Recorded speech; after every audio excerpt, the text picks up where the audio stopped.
겁쟁이 번개입니다. 작은 꿀벌과 겁쟁이 번개. 사사기를 보실 때 이렇게 보시면 편합니다. 이스라엘이 사춘기 시절.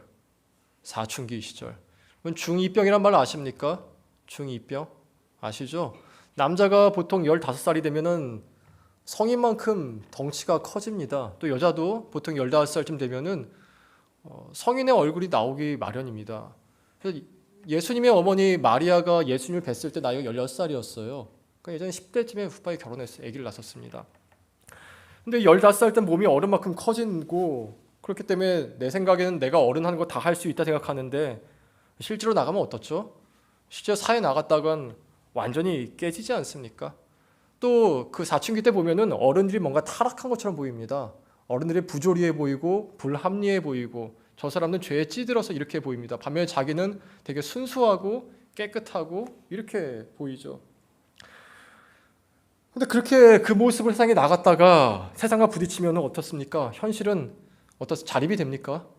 자립이 안 되죠. 세상이 이렇게 만만하지가 않습니다. 사회 초년생들이 자기 힘으로 덤볐다가 엄청나게 깨집니다. 거의 너덜너덜해지죠. 내 실력이면 통할 거야. 나 정도면 세상이 놀랄 거야. 내가 얼마나 능력이 있는데, 내가 얼마나 잘생겼는데, 내가 얼마나 예쁜데, 내가 얼마나 실력이 있는데, 하지만 막상 현실에 나갔다가 깨지게 되죠. 내 힘으로 하다 다 안 되는 걸 결정하는 시기가 바로 사춘기 시절입니다. 사사기가 그때입니다. 사사기는 여호수아 바로 다음 시기죠. 여호수아 때 이스라엘 백성들은 굉장히 큰 군사적 승리를 맛봅니다. 굉장히 적은 군사로 가나안 지방 전체를 점령하게 되었어요. 그때 하나님이 이렇게 말씀하셨습니다. 이스라엘아, 가나안 땅에 있는 모든 사람들을 다 내쫓아라. 그들이 너희를 미혹하는 올무가 될 것이다. 하지만 여호수아 다음 세대들이 이것을 행하지 않습니다. 왜냐하면 그들은 가나안 백성을 종으로 부렸어요. 그러니까 가나안 백성에게 편했어요. 내가 물 깃고 나무 자르고 허드렛 일을 가나안 백성을 시켰습니다. 하나님, 쟤네들 없으면 저 불편합니다. 저 사람들 없어지면 우리 힘듭니다. 하나님 뭐 이렇게 걱정하십니까? 쟤는 우리한테 싸움이 안 됩니다. 노파심 갖지 마십시오. 잔소리가 심하시네. 하나님 말씀을 그 정도로 취급했습니다. 그 상태에서 이스라엘 백성들이 하나님 말씀을 뒤로 한 채 자신들만의 힘으로 현실과 부딪혔을 시기가 바로 사사기였어요. 이스라엘 백성들이 자신만의 힘으로 현실과 부딪혔을 때 그 결과가 뭐였느냐? 세상과 타협하게 됐습니다. 그것을 이렇게 표현합니다. 우리 1절 읽어보겠습니다. 1절 다 같이 읽습니다. 에훗이 죽으니 이스라엘 자손이 또 여호와의 목전에 악을 행하매. 또란 말에 노란색 쳐 있죠. 이스라엘 백성들이 계속 악을 행했어요. 근데 이 악을 행한 것이 여러분 딴 게 아니라 하나님 말씀과 현실을 타협했어요. 이 당시에 이스라엘 백성들 주위에 나와 있는 여러 나라, 아수르도 있었고 저기 암몬과 모압이 있었고 여기 이집트가 있었는데 이 나라들은 또 지금 블레셋이 있었는데 다 잘 살았어요. 이스라엘보다. 다 잘 사는 것을 보고 이스라엘 백성들이 나도 쟤네만큼 잘 살고 싶어요. 이렇게 했거든요. 그래서 했던 방법이 장사였습니다. 이스라엘 백성이 장사를 하기 위해서는 그들의 신뢰를 얻어야 되는데 그 신뢰를 얻는 방법이 바로 우상에게 절하는 것이었어요. 우상의 신을 그대로 데리고 와가지고 절해야지만 나름 인증이 됐습니다. 인증해가지고 주님 저 잘 살기 위해서 이렇게 우상을 섬겼는데 그때 그들이 그 모습을 보고 현실과 말씀을 타협하는 것을 보고 자기의 힘으로 살려는 모습을 보고 이렇게 표현했어요. 그들이 여호와의 목전에서 악을 행하매. 여러분, 악을 행한다는 것이 뭐 사람 죽이고 이게 아닙니다. 만약에 저희가 이스라엘 당시 보면 지금에 보면 교회거든요. 교회가 어떤 곳이죠? 하나님이 어떤 곳인지 보여주는 곳이에요. 하나님이 세우신 나라고 하나님을 증거하는 나라죠. 근데 이 교회가 만약에 우리가 돈이 없어가지고 살아남기 위해서 절에 가서 부처 앞에 절을 하고 또 어느 사업장에 가서 부조리를 행하고 돈을 더 얻기 위해서 이것도 하고 저것도 한다면은 여러분 그것이 교회로 존재할 수 있겠습니까? 교회만 그런 게 성도도 마찬가지죠. 그리스도의 보혈로 구원받은 성도가 살아남기 위해서 직장 상사가 믿는 절에 가서 절을 하고 점을 보고 사업장에 가서 돈이 최고다 말하고 세상 사람들과 내가 전혀 구별 없이 살아간다면은 뭐 하나님 보시기엔 둘째치고 세상 사람들이 볼 때 저 사람을 보고 성도야라고 얘기하겠습니까? 하나님이 계속 그 사람에게 복을 부어 주시겠습니까? 사사기는 대부분의 이스라엘 사람들이 이랬던 시기였습니다. 세속에 물들었던 거예요. 저기 책 밑에 보면 죄의 역사라는 책이 있습니다. 그 책에 보면 이런 내용이 나옵니다. 구약의 시대에 사람들을 타락하게 한 주요 수단은 우상이었고 신약의 시대에 사람들을 타락하게 한 주요 수단은 돈이었다라고. 근데 우상을 섬긴 이유도 돈 때문이었어요. 돈을 더 많이 벌기 위해서, 저만큼 잘 살고 싶어서. 이스라엘 사람들이 하나님 말씀을 버리고 현실과 타협하기 시작하니 어떻게 됐냐? 하나님이 그들을 팔아버리셨습니다. 2절 전반부를 읽어보십시다. 다 같이 읽습니다. 여호와께서 하솔에서 통치하는 가나안 왕 야빈의 손에 그들을 파셨으니, 파셨다는 게 뭡니까? 세상에 내어줬다는 것이에요. 너희가 우상에게 섬기는구나. 그래, 내가 우상에게 너희를 팔아주마. 팔고 났을 때 읽어보십시다. 이스라엘 자손이 여호와께 부르짖었더라. 여호와께 부르짖었다, 다른 말로 하면 뭐죠? 여호와께 기도하더라. 여호와 앞에 무릎 꿇더라. 자신의 힘이 아니라 주님께 간구함을 통하여서 살아가려고 하더라. 20년 만에 저들이 깨친 게 이거죠. 내 힘으로 안 된다. 하나님 도와주세요. 하나님 도와주세요. 기도가 회복되었다는 것이에요. 여러분, 제가 구약을 잘 설교하지 않습니다. 왜냐하면 구약은 교훈 덩어리이기 때문에 그래요. 교훈은 항상 뭐뭐 해라 쪽으로 나옵니다. 근데 여러분, 구약을 볼 때마다 이스라엘 역사를 보고 교훈을 얻으셔야 돼요. 그리스도인이 세상을 살아갈 힘은 전적으로 기도에서 나옵니다. 전적으로 기도에서 나와요. 하나님께 부르짖는 것에서 나옵니다. 기도가 없는 성도의 삶은 하나님과 세상 사이에 양발을 걸쳐서 살아가게 되다가 계속 현실에 패배합니다. 패배한 증거가 뭐죠? 내 마음이 황폐해져요. 내 마음이 거칠어져요. 내 마음이 지독해져요. 내 마음 속에 하나밖에 보이지 않아요. 내 마음이 분노로 가득 차게 돼요. 내 마음이 막 화로 가득 차게 돼요. 때로는 낙담으로 가득 차게 돼요. 그러니까 한 가지 감정에 휘우쳐가지고 계속 휘둘리더라라는 것이죠. 기도가 없으면요, 우리는 현실에서 패배합니다. 성공해도 패배해요. 잘 돼도 패배합니다. 마음을 잃어버리기 때문에 그래요. 마음을 잃어버리기 때문에 그래요. 여러분, 우리가 세상과의 싸움에서 나의 삶이든 우리 믿음의 선진의 삶이든 간에 승리했던 시기를 보면요, 언제나 기도가 먼저 있었어요. 언제나 부르짖는 기도가 있었어요. 그러니까 사사기에서 이스라엘 백성들이 약 430년의 역사가 사사기인데 하나님이 가르치신 건 딱 하나예요. 너희가 현실을 살아가기 힘이 있기 원하느냐? 내 안에 너희가 기도가 있어야 된다예요. 기도가 있어야 된다. 기도가 있어요. 너희 기도 없으면 살 수 없다. 너희 기도 없으면 살 수 없다. 여러분, 목사님, 세상이 타락했기 때문에 우리 타락할 수밖에 없습니다. 목사님 장사해 보세요. 목사님 애 키워 보세요. 목사님 세상에 살아 보세요. 타협하지 않을 수밖에 없어요. 여러분, 이 얘기는요, 사사기부터 지금 쭉 반복된 얘기입니다. 쭉 반복됐어요. 세상에서 얼마나 힘든지, 세상이 얼마나 거친지, 세상이 얼마나 나를 조급하게 만들고 분노하게 만드는지는 사사기 시대부터 쭉 반복돼요. 거기에 나오는 성경의 대답은 하나입니다. 너희가 기도하느냐? 너희가 기도하고 있느냐? 너희 부르짖고 있느냐? 루터가 이런 말을 했습니다. 너무 바빠서 기도한다. 너무 바빠서 기도한다. 바쁘다 보면요, 내 중심이 사라집니다. 바쁨에 휘둘려요. 저도 목회하다 보면요, 제일 많이 시간 쓰는 게 설교 준비하는 건데 이게 날 휘두르려고 해요. 더 좋은 설교, 더 좋은 설교, 더 좋은 설교. 아닙니다, 여러분. 여러분, 기도하셔야 됩니다. 여러분, 지금보다 나중에 애가 나오면은 더 시간이 없을 겁니다. 나중에 나이가 들어갈수록 몸이 더 아파질 겁니다. 시간을 무조건 빼서 기도해야 돼요. 새벽 기도 하십니까? 밤 기도 하십니까? 뭐 상관없습니다. 하나님과 내가 독대해서 부르짖는 그 시간이 있어야 돼요. 아니면 내가 거칠어져요. 내가 지독해져요. 내가 우리 가족을 잘 먹이고 잘 살리게 하려고, 행복하게 만들려고 일을 하고 있다는데 오히려 내가 일을 하면 일할수록 가정이 더 깨지게 돼요. 내가 더 승리하고 내가 이 땅 가서 거룩한 영향을 끼치려고 좋은 회사에 들어갔는데 웬걸요? 내가 더 악해 보여요. 이유는 하나예요. 기도하지 않아서예요. 기도하지 않아서예요. 남편과 아내와 잘 살려고 결혼했는데 더 불행해요. 더 악해요. 막 나의 쓰레기 같은 모습이 다 나와요. 기도하지 않아서예요. 충분히 기도해 보세요. 부르짖어 기도해 보세요. 그것이 나를 어떻게 바꾸는가 경험해 보세요.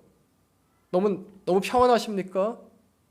지금 너무나 평안해서 아무것도 너무 기쁘십니까? 그럴 수도 있다 생각합니다. 그래도 그때도 기도의 끈을 놓치지 말기 바랍니다. 다윗이 제일 평안했을 때 지은 죄악이 밧세바의 간음이었어요. 평안은 좋은 겁니다. 내 중심에 있는 평안은 100% 죄로 갑니다. 100% 죄로 갑니다. 이것을 사사기 때 계속 주님이 경험하게 하세요. 430년 동안. 내가 왜 기도하지 않느냐? 기도해야지. 이스라엘 백성들이 20년간 답을 찾을 수 없자 부르짖었어요. crying out 한 것이죠. 막 소리 질렀어요. 그때 하나님께서 대답하셨는데 그 대답이 바로 사사였습니다. 사사는 선비 사자에다가 사령관의 사자로 이루어져 있습니다. 스승 사자. 그 사사의 역할이 두 개가 있어요. 첫 번째는 재판관. 그러니까 법이 무너졌을 때 하나님 말씀으로 재판하는 사람이었고, 두 번째는 전시에 지금처럼 어려운 시기에 사령관이 돼가지고 전쟁을 이기는 역할이었죠.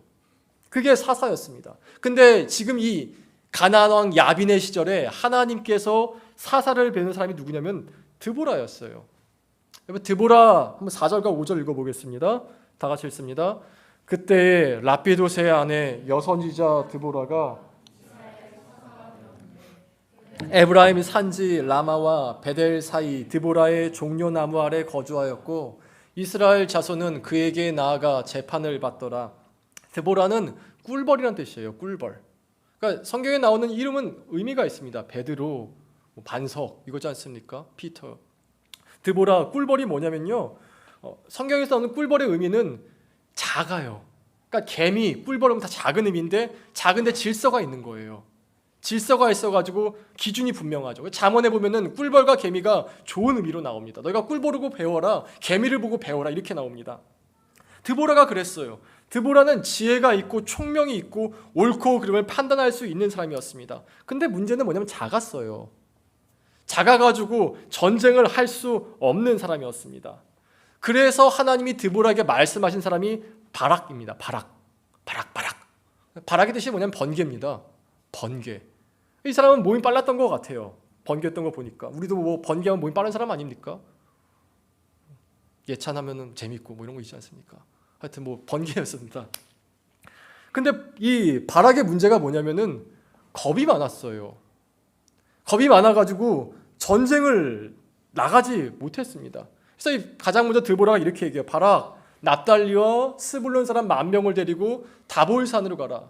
민서 거의 다음 슬라이드 보면은 산 있는 슬라이드가 있을 거야. 저기입니다. 여기가 다볼산이에요. 동네 야산 같죠? 이스라엘은 큰 산이 없습니다. 저 다볼산에 가서 군사 10,000명을 훈련시켜라 이렇게 얘기합니다. 왜 10,000명이 왜 산으로 가냐 그랬냐면은 당시에 이 가나안 왕 야빈이 철병거 900대가 있었어요. 병거 마차 아시죠? 마차가 가장 힘을 발휘하는 곳이 평지지 않습니까? 마차는 산에 올라갈 수가 없어요. 그래서 산에서는 이스라엘이 유리했습니다. 잘 올라오지 못했으니까. 그래서 산에 올라가서 훈련을 시킵니다. 훈련시키고 난 다음에 드보라가 이렇게 바락에게 예언해요. 하나님께서 내게 말씀하셨어. 기손 강가 여기 보이시죠? 기손강. 이 기손강에서 시스라 야빈의 군대를 패배시킬 것이라고 주님 나에게 말씀하셨어. 우리 7절 읽어보십시다. 전 슬라이드 7절 다 같이 읽습니다. 내가 야빈의 군대 장관 시스라와 그의 별거들과 그의 무리를 기손강으로 이끌어 내게 이르게 하고 그를 내 손에 넘겨주리라 하셨느니라. 기손강으로 패배시킬 거니까 너가 그 군사 10,000명을 데리고 기손강으로 와 이렇게 얘기했던 것이죠. 다음 슬라이드요. 그러니까 기손강이 어떤 곳이냐면 기손강은 와디였습니다. 와디 뭔지 아십니까? 와디가 뭐냐면 아프리카나 중동에만 있는 강인데 여기는 평지는 메말라 있어요. 메말라 있다가 우기가 되면은 물이 갑자기 불어나가지고 막 넘치는 그런 강가입니다. 평소에는 메말라 있기 때문에 전차가 싸우기는 최고의 장소였죠. 여러분, 아마겟돈 전쟁 아십니까? 요한계시록 마지막에 나온 전쟁인데 그 아마겟돈 전쟁이 마지막에 무기토 골짜기에 나온다 그랬죠. 이 무기토 골짜기가 와디입니다. 전차가 싸우기에 최고의 장소. 기슭강이 그런 곳이었어요. 근데 이 바락이 겁이 많아가지고 기슭강으로 오라니까 이렇게 얘기합니다. 드보라, 무서워요. 그러니까 당신이 저와 함께 가야지 제가 거기로 갈 수 있을 것 같아요. 당신이 저랑 같이 가지 않으면은 저는 그 전쟁에 갈 수 없어요. 이렇게 얘기합니다. 드보라가 어떻게 하느냐? 드보라가 다볼산에 가서 같이 군대를 끌고 내려옵니다. 한번 생각해 보세요. 여러분이 지금 전쟁터에 나가고 있어요. 전쟁터에 나가고 있는데 가장 앞에 있는 사람이 작은 여자예요. 대장이. 여러분 앞에 있는 또 다른 대장이 겁이 많아가지고 혼자서는 전쟁터에 나가지도 못한 그런 남자예요. 그럼 그 사람 믿고 전쟁터에 가고 싶으시겠습니까? 오늘 설교 제목이 작은 꿀벌과 겁쟁이 번개죠. 꿀벌은 드보라고 번개는 바락입니다. 작은 꿀벌과 겁쟁이 번개. 이 두 사람 믿고 전쟁터에 나가고 싶으시겠습니까? 아마 나가기 싫을 겁니다. 근데 나갔어요. 그 10,000명의 군사들이. 나가서 기슭강가로 갔는데 보니까 저기 병거들이 쫙 전열되어 있어요. 자기들은 이 당시 이스라엘 철제 무기가 없던 시기였거든요. 죽창 들고 나무 들고 돌덩이 들고 있던 시기였어요. 그때 무슨 일이 일어났냐? 갑자기 비가 오기 시작했습니다. 강가에 비가 오면 땅이 어떻게 되죠? 진창이 되죠. 진흙이 돼요. 진흙이 된 그 순간부터 전차는 그 효용성을 잃어버리게 됩니다. 병거가 강점이 되는 것이 아니라 약점이 되어버려요. 그래서 이겼습니다. 하나님께서 한순간에 그들의 강점을 약점으로 바꿔버리셨어요. 이때 비가 왔다는 구절이 사사기 4장에 나오지 않지만 사사기 5장에 나옵니다. 5장 20절과 21절에 보니까 이렇게 써 있어요. 별들이 하늘에서부터 싸우되 그들이 다니는 길에서 시스라와 싸웠도다. 이 별들이 하늘에서 싸우다는 뜻이 뭐냐면 천둥 번개가 쳤다는 그 시적 표현입니다. 기슭강은 그 무리를 표류시켰으니 이 기슭강은 옛강이라 내 영혼아 내가 힘인 자를 밟았도다. 갑자기 물이 불어나서 진창이 돼가지고 모든 병거들을 쓸어버리게 됐던 것이죠. 그 결과 15절과 16절에 보면 이렇게 써 있습니다. 여호와께서 바락 앞에서 시스라와 그의 모든 병거와 그의 온 군대를 칼날로 혼란에 빠지게 하시니 시스라가 병거에 내려 걸어서 도망한지라. 바락이 그의 병거들과 군대를 추격하여 하로셋 학고임에 이르니 시스라의 온 군대가 다 칼에 엎드러졌고 한 사람도 남은 자가 없더라. 완전히 대승을 잃어버리고 전멸시켜 버린 것이죠. 이제부터 중요합니다. 여러분 여기서 중요한 게 한 가지 원칙이 나옵니다. 그것은 하나님이 한 사람을 세울 때 사람의 눈을 보기에는 그 사람이 적합하지 않아 보인다는 거예요. 여러분 전쟁터에 나갈 때 드보라와 바락은 적합한 사람이 아니었습니까? 아니었을 거예요. 제가 보기에도 저 사람 믿고 전쟁터에 못 나갑니다. 왜냐하면은 우리는 한 사람을 볼 때 하나님께서 왜 그 사람을 세우신 이유를 찾기보다는 단점부터 보려 하기 때문에 그래요.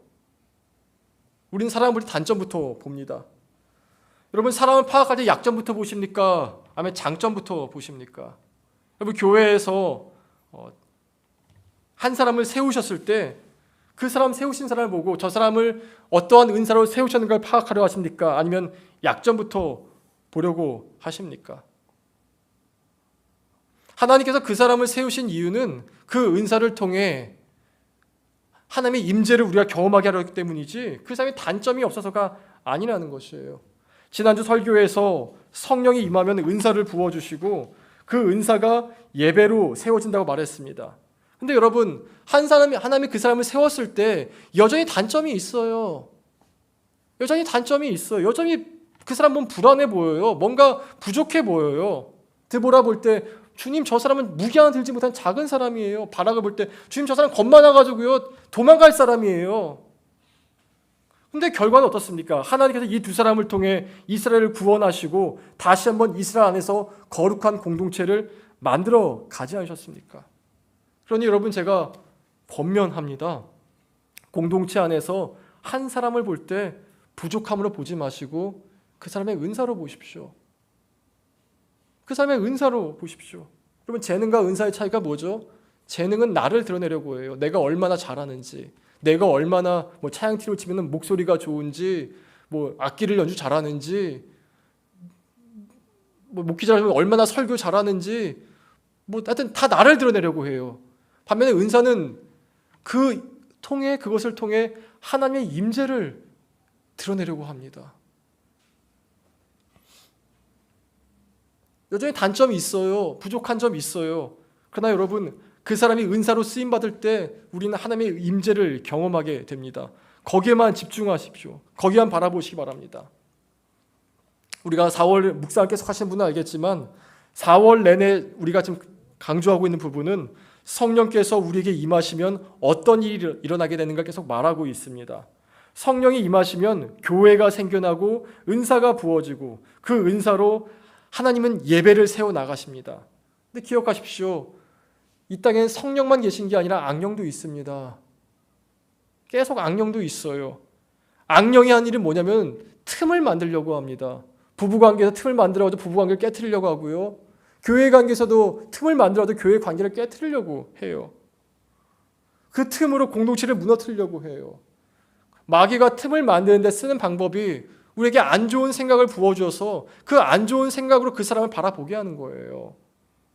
저 사람은 다 좋은데 이게 싫어. 이게 싫어. 이거에 싫어. 약한 것을 보게 하고 악한 것을 보게 하고 공격하기 좋게 만들고. 손은 발보다 버틴 힘이 약합니다. 발은 손보다 섬세하지 못하죠. 손은 발을 가지고 자신의 기준으로 측정할 수 없어요. 발아 너 왜 이렇게 섬세하지 못하니? 발아 너 왜 이렇게 섬세하지 못해? 이것도 좀 집을 수 있어야지. 부드럽게 안아줄 수 있어야지. 근데 손이 발에게 그렇게 얘기한다면 발이 발로 싸대면 기분 좋겠습니까? 안 좋죠. 지금 제가 귤이 돌보고 있는데 귤이 발로 싸다보려 하니까 도망가더라고요. 거꾸로 발이 손에게 너는 왜 이렇게 매가리가 없냐? 좀 버티고 있어야지. 왜 이렇게 힘이 없냐? 좀 버티고 서 있어봐. 발이 손에게 이렇게 한다면 손이 그걸 감당할 수 있겠습니까? 손이 발만큼 버틸 수가 있나요? 아니요. 발은 손을 판가할 수 없어요. 대신에 만약에 발이 대신에 손에게 이렇게 얘기해 봅시다. 너가 있어가지고 참 좋다. 참 감사하다. 네가 섬세해서 네가 기술을 있어서. 우리가 그렇게 해야 됩니다. 내 가진 은사로 타인을 보완해 주시기 바랍니다. 여기 오늘의 메시지가 있습니다. 교회에서 그 사람의 약점보다 은사를 봐주십시오. 그 사람이 불러온 하나님의 임재를 경험해 주십시오. 오늘 가지 모임 질문에 이런 게 있어요. 우리 교회 목사님의 은사와 단점은 무엇인가? 자, 여러분 제가 오늘 여러분에게 저를 씹을 수 있는 공적인 시간을 주었습니다. 이것을 준 이유는 뭐냐면은 뒷담화라는 얘기가 아니라 여러분 제 단점 다 알잖아요. 다 알잖아요. 많이 봤잖아요. 모르는 사람이 있습니까? 다 알죠. 그것으로 자신의 은사로 어떻게 보완해 줄까 보시기 바랍니다. 또 이 질문도 있어요. 우리 가지원들의 장점과 단점은 무엇인가? 그럼 미안해 예찬아. 예찬의 장점이 뭐죠? 하나씩만 얘기해 볼까요? 아무도 얘기 안 합니까? 예찬이 힘이 세죠. 허벅지 쫙 힘이 세죠. 예찬이 즐겁죠. 예찬이가 한 번도 부정적인 얘기를 들어본 적이 없어요. 또 예찬이의 장점이 뭐 있죠? 또 진이야 너란 얘기해줘야지. 그래도 섬세하다. 예찬이 섬세하죠. 운전을 잘한다. 또 뭐가 있을까요? 반대로 얘기해볼까요? 단점은 뭐가 있죠? 바로 나오네. 그럼 예민하면 우리 예찬이를 어떻게 섬길 수 있을까요? 예민한 걸 내가 안아주는 거죠. 품어주는 거죠. 오늘 가지 모임 시간에 이 얘기 하시기 바랍니다. 단점으로 해서 뒷담하는 게 아니라 어떻게 내가 저 사람을 품어줄 수 있을까? 하나님께 감사드리고 하나님의 임재가 있는 그런 가지 모임이 되고 또 예배가 되길 진심으로 기원합니다. 우리 찬양하고 기도하시겠습니다. 괜찮아, 미안해.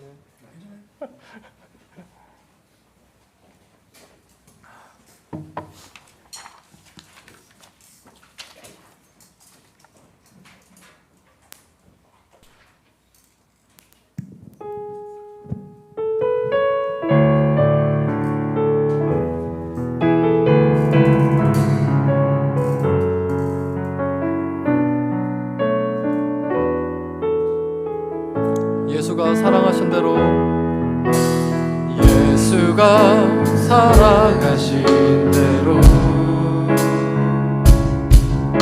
우리도 서로 사랑하자. 주의 사랑 안에서 가지가 될 때에만 수많은 열매를 맺네. 예수가 사랑하신 대로, 예수가 사랑하신 대로 우리도 서로 사랑하자. 자기의 친구를 위해 목숨을 버릴 만큼 위대한 사랑은 없네. 서로 붙들어주고 서로 일으켜주자. 예수의 사랑으로 함께 기도드리고 함께 기쁘게 웃자.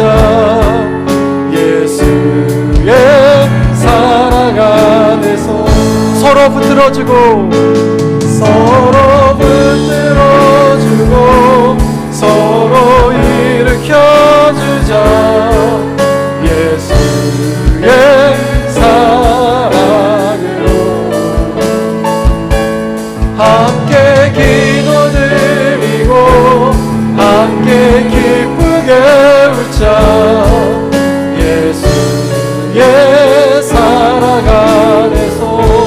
우리 기도하실 때 이렇게 기도하십시다. 하나님, 내 눈이 열려서 딴 사람 볼 때 약점으로 바라보지 않게 하시고 그 사람을 통해 역사하신 주님의 그 손길 통해 바라보게 해달라고. 내 눈이 비판적이고 내 입술이 비판적이고 내 마음이 비판적이라면은 하나님, 내 마음을 사랑으로 채워주셔서 하나님이 나를 보실 때 나의 단점을 가지고 나무라고 책망하시는 게 아니라 나의 은사를 들어쓰시고 나를 사랑하신 것 같이 우리 교회 공동체원도 그렇게 사랑하고 섬기게 해달라고 다 같이 자신의 마음을 두고 자신의 눈을 두고 기도하십시다. 기도하겠습니다. 하나님 아버지,